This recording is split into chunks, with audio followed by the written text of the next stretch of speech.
سلام چطورید رفقا؟ اومدیم سراغ یه ویدیو دیگه با بهزاد دیکسوپی. قراره بریم کش رو بازی کنیم. قبل از اینکه ویدیو رو شروع کنیم حالا لطفا لایک رو بزنید، یه کامنت بذارید، ساب کنید و همچنین زنگوله رو هم بزنید که زودتر از ویدیو ما با خبر بشید.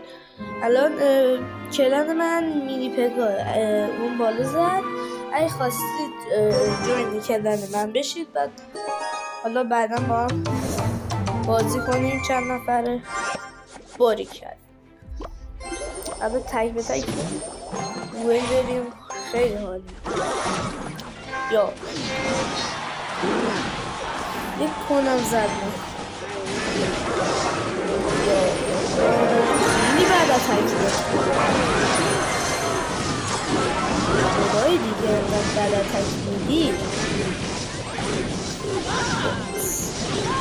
دست راکی چرا اینقدر بد میزنه؟ اصلا باشه درست کاراکتر من ضعیفم، ولی خب خیلی اتکش سنگینه. هرگی فکر کنم نمیشه اصلا. تو رو خدا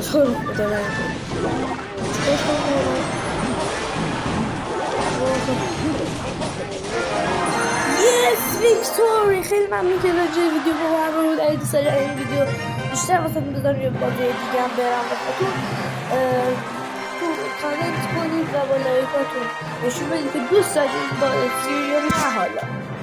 و شما رو بی صبرانه به خدای بزرگ میسپارم. گود بای.